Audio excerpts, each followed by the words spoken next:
Olá, amigos e amigas que acompanham aqui o blog Projetos para o Brasil. Nós estamos de volta com a série Reformulação do Ensino Médio, um tema muito candente para a sociedade brasileira e para o futuro do nosso país. Hoje eu converso aqui com um grande amigo que conheço há muitos anos, o Fernando Almeida, professor Fernando Almeida, professor da PUC, orientador de pós-graduação na área de currículo. Um homem bastante mergulhado na essência, no mérito do tema que nós vamos tratar. E o tema é esse, a reformulação do ensino médio, a proposta do governo golpista de Temer, por meio de medida provisória, tem gerado fortes polêmicas. Nós já entrevistamos várias pessoas aqui, e são polêmicas de mérito e de processamento da proposta, porque um pouco de costas para a sociedade, da mesma forma que todo o governo Temer. Eu creio que vocês vão aproveitar muito a entrevista com esse especialista. Fernando, como é que você comparece a esse tema? Você tem toda uma trajetória ligada a esse tema da educação e especificamente currículo. Eu vou pegar um pouco da pré-história minha. Eu comecei em 76 criando escolas de ensino médio em São Paulo, entre elas a Escola Nossa Senhora das Graças, o Colégio Santa Clara, o Sacré-Cœur, onde eu trabalhei muitos anos. Trabalhei 25 anos na área de ensino médio, o que me deu um enorme interesse pelo tema e a vivência seja de sala de aula, que eu dava aula no ensino médio, dei 25 anos aula no ensino médio, seja pela percepção da relação dos professores com o aluno, do projeto pedagógico, do currículo, da avaliação. Então isso me fez ter uma certa sementeira nesse debate, não é? Agora, mais recentemente, eu na área de currículo, no pós-graduação em currículo da PUC, tenho obrigação de estar atento e ter um radar ligado para com essa problemática. E fui chamado mais recentemente, em 2012, pelo professor César Calegari para trabalhar na Secretaria de Educação de Ensino Básico do MEC, onde ajudei uma equipe que o César tinha muito bem montada na Secretaria de Educação Básica a organizar as primeiras manifestações mais pontudas daquilo que seria uma base nacional comum curricular. Lá foi produzido, nesse tempo, 2012, foi produzida uma primeira proposta que abrangia primeiro a terceiro ano, um ciclo. A ideia era fazer 3 ciclos no ensino fundamental e depois chegar ao ensino médio e a educação infantil, complementando assim aquilo que significa educação básica. E só que esse projeto não foi continuado, mas hoje, só para terminar aqui a sua primeira pergunta, hoje na Secretaria Municipal de Educação de São Paulo, o ciclo de alfabetização, primeiro a terceiro ano do ensino fundamental, está implantado naquele modelo que a proposta do César Calegari tinha sido entregue ao próprio Conselho Nacional de Educação. E é por isso, e agora na Secretaria de Educação também, que eu cuidei, a pedido do prefeito Fernando Haddad, da organização do currículo, por isso que eu estou enfronhado nesse tema e tenho maior interesse em poder dar alguma contribuição a ele. Muito bem, Fernando. Nós, desde já, agradecemos muito a tua participação, que qualifica muito esse nosso debate. Você trabalha hoje na secretaria com a secretária Nádia Campeão, que foi entrevistada também nesse mesmo programa e vai ao ar junto praticamente com você. Fernando, tem uma medida provisória propondo a reformulação do ensino médio, mas tem um contexto paralelo em que isso comparece ao mesmo tempo que uma proposta de emenda constitucional, proposta PEC 241, que consagra a tentativa de instituir um novo regime fiscal para a União, determinando que as despesas da União devem estar congeladas apenas com a inflação acrescentada pelos próximos 20 anos. Ou seja, o Brasil ficaria engessado nos gastos sociais e nos investimentos até 2036. Eu lembro que no ano de 2013, a educação conquistou um grande trunfo no governo Dilma. Além de 10% do orçamento da União, acresceram-se 75% dos royalties do petróleo. Aquilo parecia uma promessa de futuro, aquilo era o caminho do futuro. E agora nós estamos diante desse engessamento. Face à reforma proposta, Fernando, como você avalia este problema do financiamento, para depois a gente debater a medida provisória? A legislação ela tende a ser inócua, ou pelo menos ser muito enfraquecida, se a vinculação ao financiamento dela, se não tiver claro, se essa vinculação não tiver clara, precisa e mais do que clara, ampla. Não é? Pode estar claro para pouco, isso não quer dizer muita coisa. Quer dizer, eu quero clareza, mas com recursos que permitam fazer girar essa máquina, que é absolutamente nova com relação a 40 anos atrás, ou 50 anos atrás, quando ainda nem todas as crianças estavam na escola. Hoje nós temos a universalização praticamente do ensino fundamental, a educação infantil está crescendo para a universalização, e o ensino médio, sem falar do ensino superior, mas o ensino médio também, a tendência agora é que à medida que você forma os alunos até o 9º ano, você tem a demanda de que eles continuem seus estudos. Pois bem, se eu não tenho a correspondente ligação com o financiamento, eu tenho uma balela legal, quer dizer, uma série de desejos inócuos, utópicos e que não leva a lugar nenhum. E isso que você fala da educação, ele é, na verdade, um programa geral para o Brasil inteiro de restrição do orçamento nas causas sociais. É isso que está posto em questão. Quer dizer, o mundo financeiro, a economia financeira, ela continua com toda a velocidade, ela tem todos os seus dividendos pagos, mas a prática social parece que nós temos um modelo que vai tirar a responsabilidade do Estado, deixar para que a sociedade civil, ou dito, o mercado, cuide disso daí. No fundo, essa medida provisória é um epifenômeno, quer dizer, uma manifestação, mesmo que seja parcial, mas ela está mostrando o que está por baixo desse enorme iceberg, que é um programa de tirar o Estado da jogada e fazer as mediações sociais para entregar ao mercado. Isto é desastroso para a saúde e para a educação que estamos examinando de uma maneira muito radical. Perfeito, concordo plenamente. Nosso blog tem tratado muito desse assunto. Só retornando um pouco que esse período do governo Dilma, além do Plano Nacional de Educação, que até recolhe contribuições do tempo do César Calegari, com certeza, que é um grande amigo nosso, também previa uma aproximação maior entre ensino geral e ensino técnico, no sentido de dar uma formação, uma base humanística e profissional por meio da educação. E essa atual reforma, agora já entrando na medida provisória, ela consagra exatamente o oposto, aparentemente, mas isso é um assunto que precisa ser muito bem esclarecido, porque a maior polêmica com relação à medida provisória envolve eliminação ou tornar optativas algumas disciplinas centrais, como arte, sociologia, educação artística, educação física. E esse é um assunto, um dos assuntos de mérito muito complexos, que só dentro de um contexto maior da Base Nacional Curricular se pode compreender. Como é que você enxerga isso? Ou seja, as inconsistências entre o que a medida provisória propõe e o que estava caminhando em debate da Base Nacional Curricular Comum do debate. Esse problema ele tem duas dimensões. Uma dimensão política, pedagógica, no sentido que a sociedade brasileira está tendo hoje, está vivendo hoje, o maior debate que já teve na sua história sobre uma coisa chamada currículo.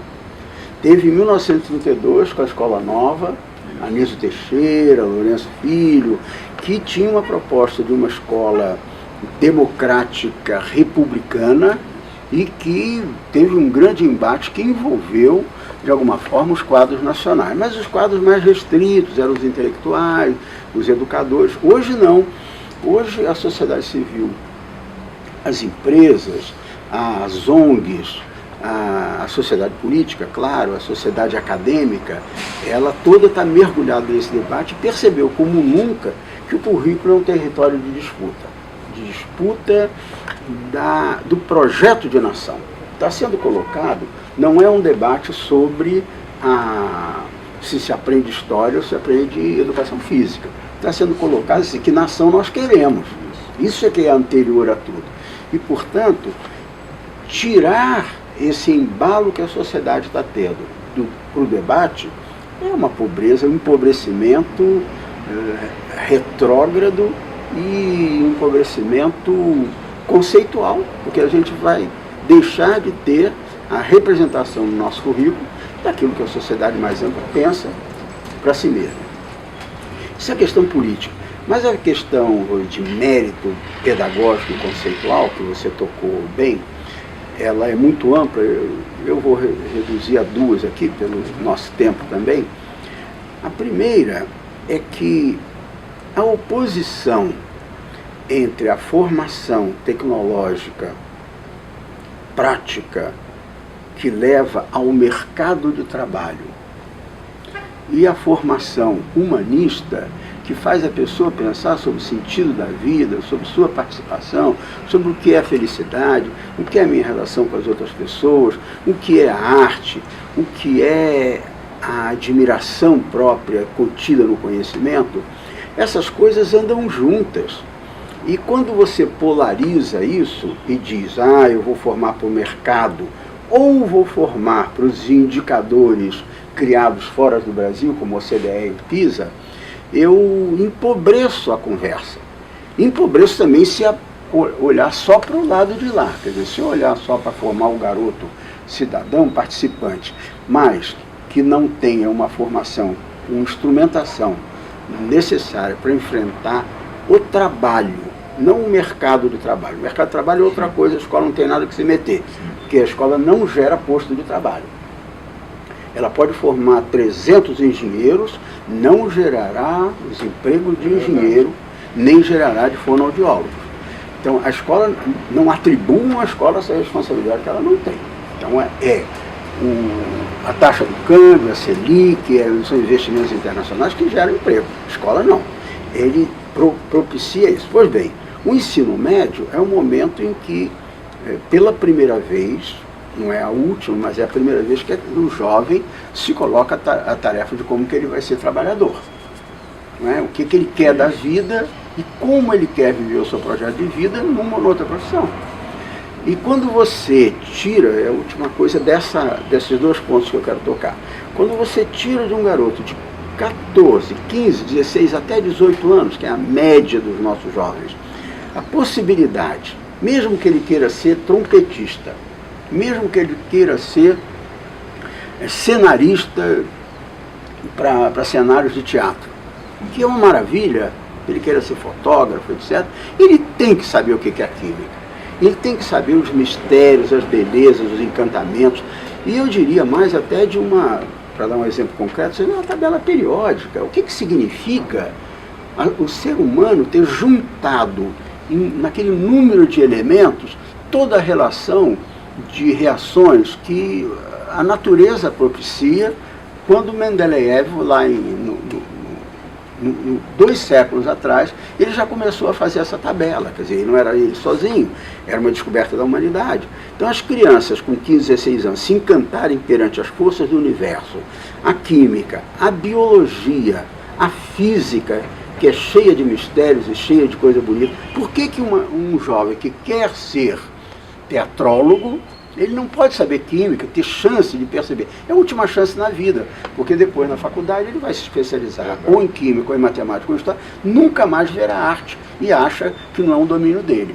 Então, tirar do nosso povo, da garotada nossa, de 15 aos 18 anos, a possibilidade de conhecer as ciências que se dialogam com as ciências humanas, da filosofia, da sociologia, da política, da economia, e conhecer a física, a química, a biologia, a matemática, é uma covardia e uma mutilação da capacidade de aprendizagem das nossas crianças. foi bem esclarecedora essa resposta e você deixa entrever que de fato é um debate muito complexo, de muitas camadas. O problema do currículo, o problema de uma educação humanística, profissional e o problema de um projeto de nação, como você comentou anteriormente. Mas há um outro aspecto ainda de mérito sobre a medida provisória que eu queria entender melhor o seu ponto de vista, porque ela consagra a proposta de ensino integral, ensino médio em tempo integral.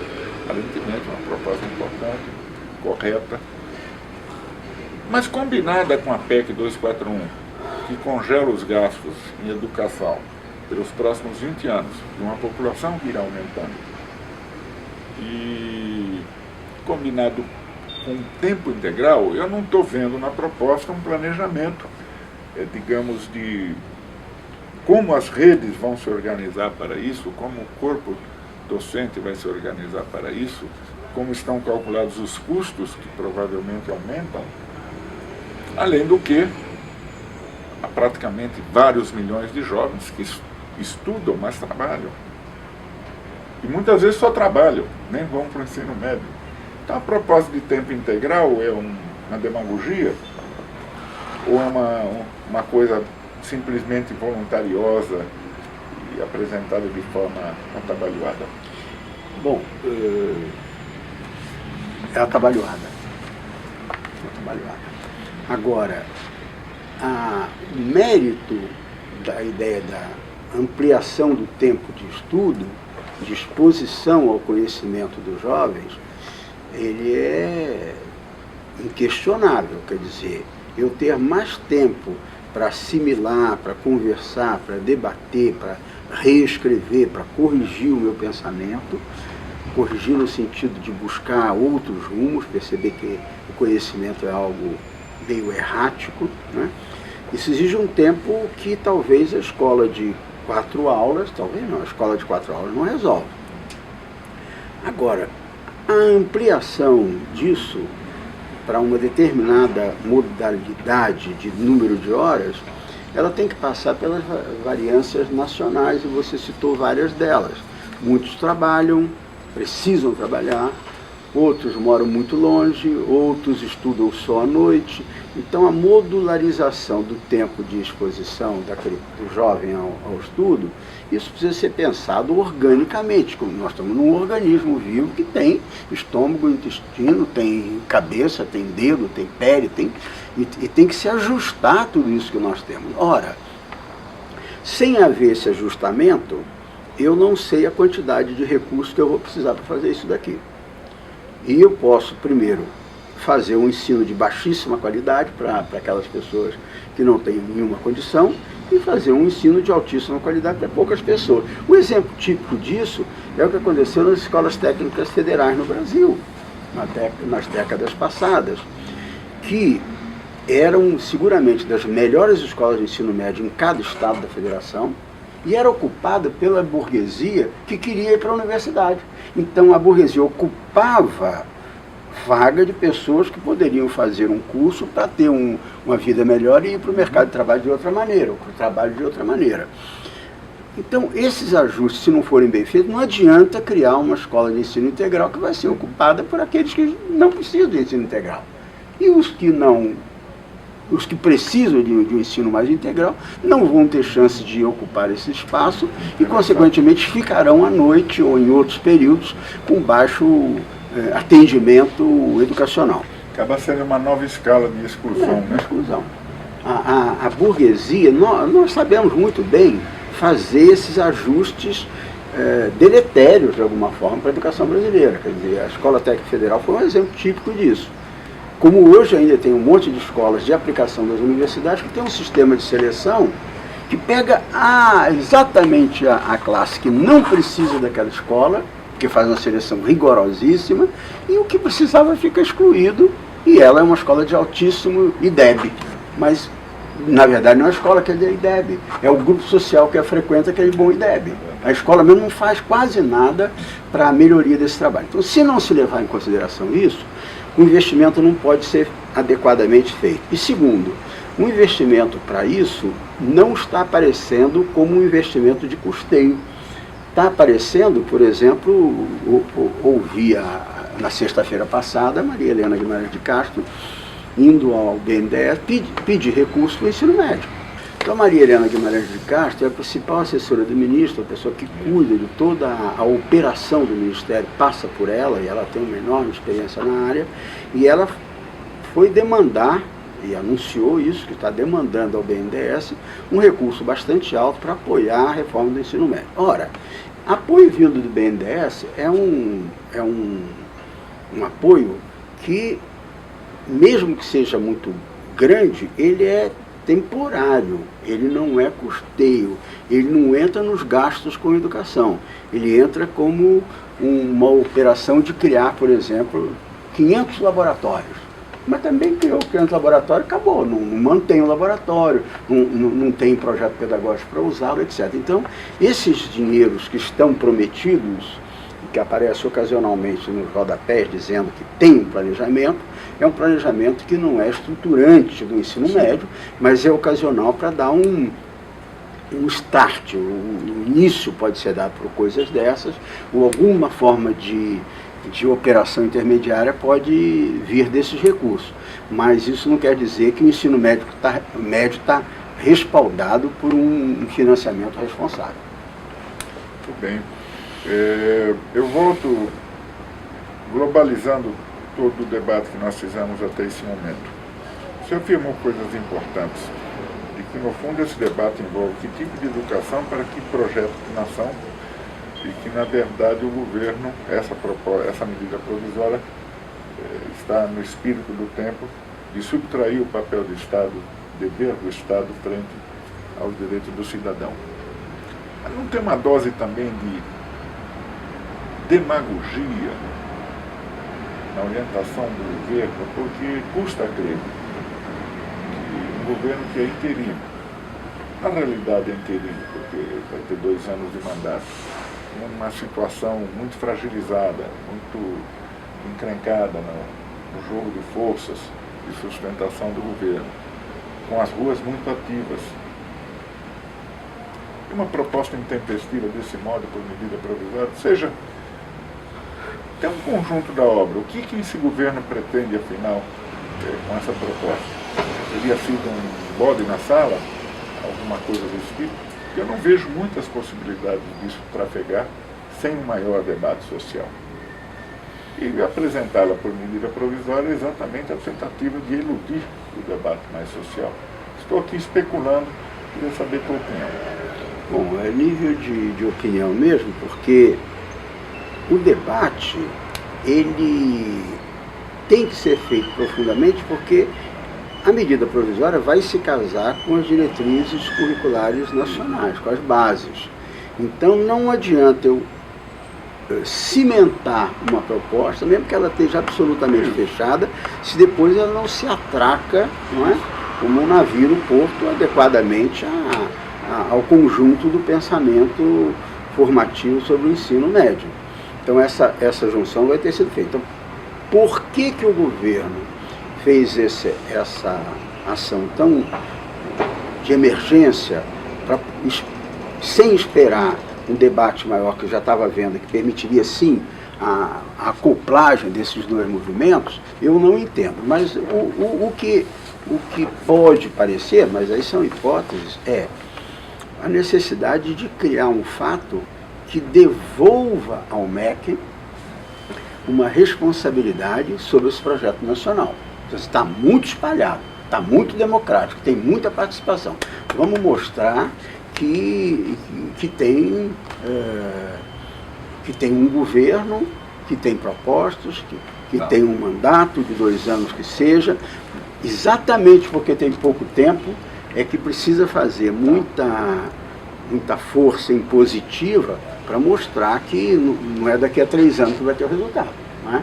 E isso é uma ação, é uma tática política, não é nem estratégia, nem é estratégia, é uma tática política de mostrar aqui tem dono, aqui tem gente que propõe e a responsabilidade última é nossa, não é da sociedade.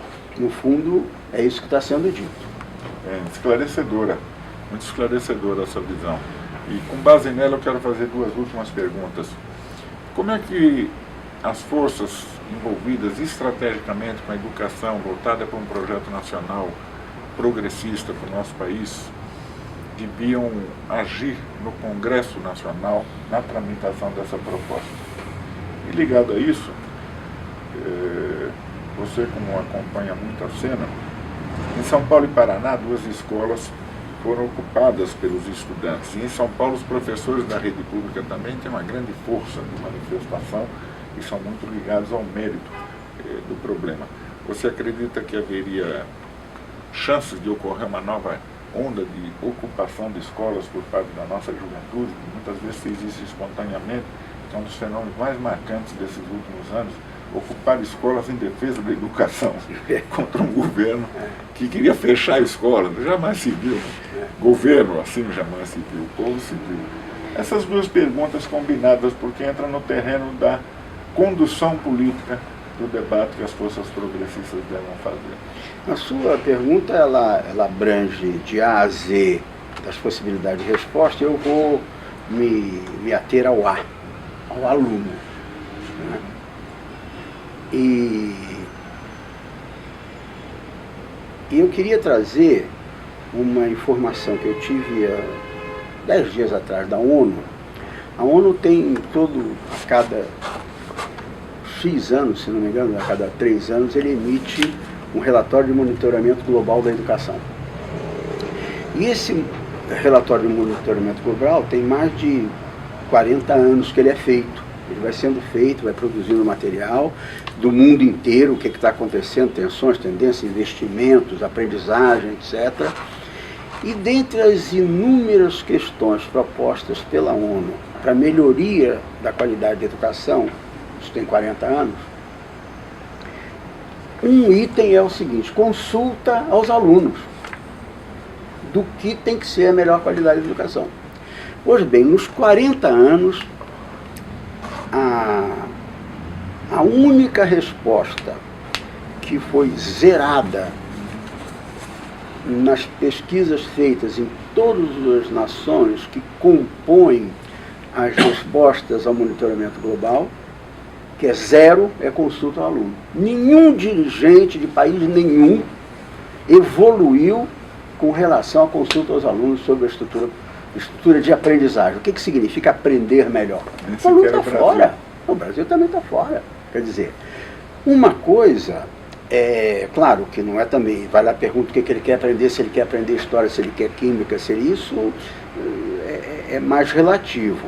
Mas conhecer o aluno, saber o que ele pensa da vida, de valores, para onde ele quer ir, o que é conhecimento para ele, como é que ele aprenderia melhor se a escola tivesse outras condições, isso não é visto. Eu digo, tem um intelectual grande que fala sobre tecnologia e todo mundo compra computador para as escolas. Aí outros dizem, não, agora é inteligência emocional. Aí todo mundo se emociona, quer se emocionar na escola. A escola não é um lugar de emoção só. A emoção da escola vem do conhecimento, não vem de uma coisa, primeiro eu sou emocionado, depois eu vou conhecer. Ao conhecer que eu me emociono. Então há uma confusão generalizada que faz com que, em vez de ouvir também o jovem, a criança, o pequenininho, sobre o que ele é, o que ele vive, quais são os seus valores, como é que ele aprenderia melhor, se eu não ouvir isso, eu tenho um currículo sempre, vamos dizer assim, traumatizado, quer dizer, ele já entra sem considerar o principal usuário daquilo, que é o aluno. Então, a resposta à sua pergunta, que é complexa, vai de aluno até Walter, vai de A a W. Acho que envolver o alunato nesta perspectiva de debate sobre quais são os seus valores, o que é o seu modo de aprender, o que é o seu prazer em conhecer, o que são as suas relações de grupos, que lhe permite conhecer melhor e levar em consideração isso na estrutura curricular é fundamental. As outras ações sociais também são, envolver a Câmara, o Senado, a sociedade civil, as redes sociais, isso é outra coisa, mas acho que o aluno tem estado fora desse debate. E se trouxer ao debate, nós ganharemos muito como mudança do rumo político da compreensão do que é o currículo. Pois é, Fernando, nós desde já estou muito grato pela sua participação e tenho certeza que quem nos assiste está, como eu, muito gratificado. E queria te agradecer, portanto, a presença, dizer que aqui a Câmara está sempre aberta e as páginas dos nossos órgãos de informação aguardam e convocamos para escrever esse assunto de um nível mais ainda aprofundado. Muito obrigado, Fernando. Muito obrigado ao convite, obrigado a quem assistiu e que esse debate continue.